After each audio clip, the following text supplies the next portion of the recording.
My dear brothers and sisters in Christ Jesus, the spirit of Christmas, the taste of Christmas is still in us, within us, around us.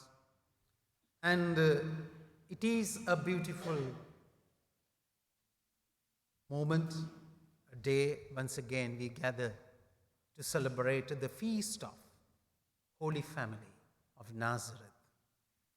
This feast reminds all of us that God also was in need of a family for his incarnation. Therefore, God had to choose a family, that is Mary of Nazareth, Joseph, and in that family, he became one of them. And you know the entire story of Holy Family. My dear brothers and sisters, if you carefully reflect about the families in the Bible,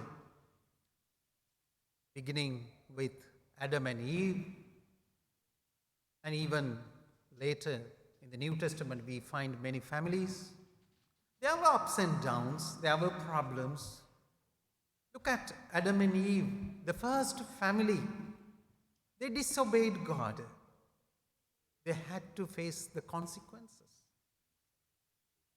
And again, their sons, the own brother, was angry, jealous of his own brother and killed him. And later, you see, even in the family of Abraham, there were problems, there were misunderstandings, even among the relatives. All these stories we read in the Bible. For that, you take the family of Jacob, where the 12 sons could not live in peace. They were jealous of one another, and all of them got together and tried to kill Joseph. And you know what happened again.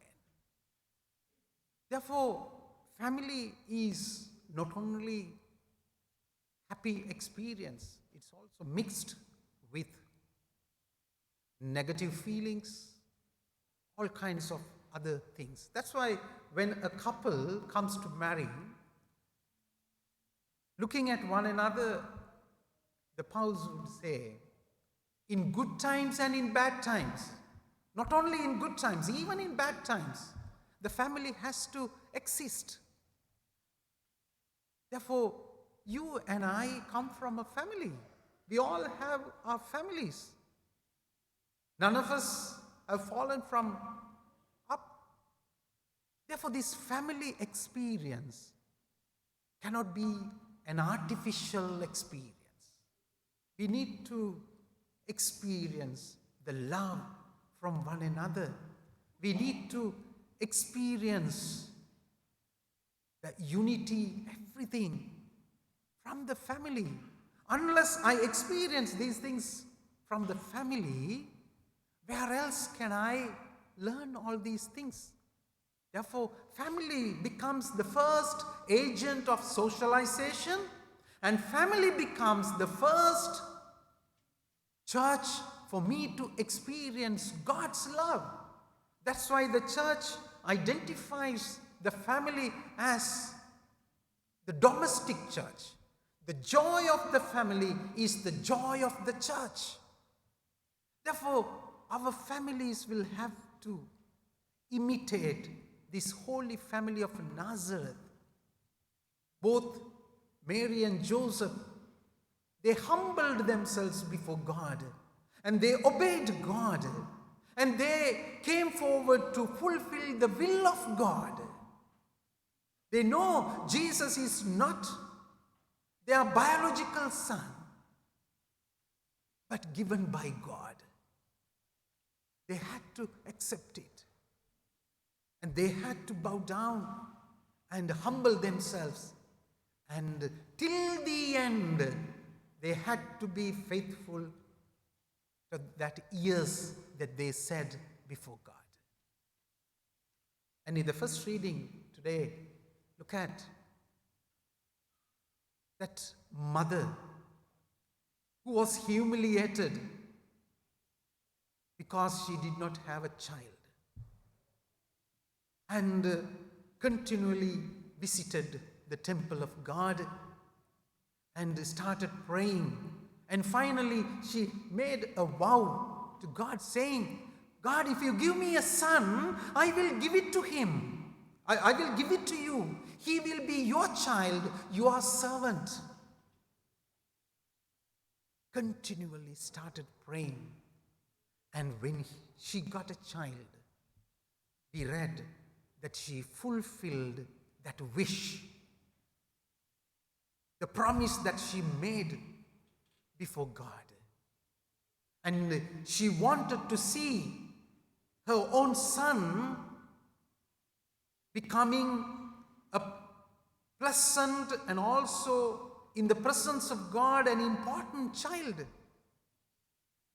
You, all of you, all those who are married in the church, can you remember that you also said yes to one of the questions before on the day of your wedding?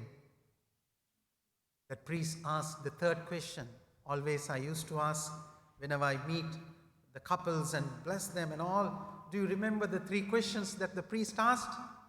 No, Father, we were a bit excited and we don't remember sometimes. Some do remember. The third question, most important. Will you accept the children given by God? Will you bring them up according to the teachings of the church and Christ? Every father and mother here, remember that you said yes. After that only the priest would officially ask you to hold the hands and bless. How far we have been faithful to that yes? How far we could feel proud enough before the presence of God? Lord, I have fulfilled my promise before you that my son, my daughter is here in your presence, listening to your voice and leading a life that is pleasing to you. Can all of us say? Remember our own parents, our father, mother, how they taught us to pray, how they transmitted their faith to us. As parents, can you feel really happy that you transmit the same faith, the same way, the way you behaved in the church, the way you prayed, the way you lived, the way you experienced Christ? Do your son, daughter, children follow? Or do they have the same experience? Can you be free before God to say, Lord, like my parents, like my father, mother, I train my own daughter and my son? Can we say that? Holy Family is not a day to celebrate, but to reflect and to live. Therefore, bring that experience, not artificial family life, natural life, pleasing God. Feel with one another. You should know the pain of your spouse. You should know the suffering of your children, the suffering of your parents, and try to be there for one another.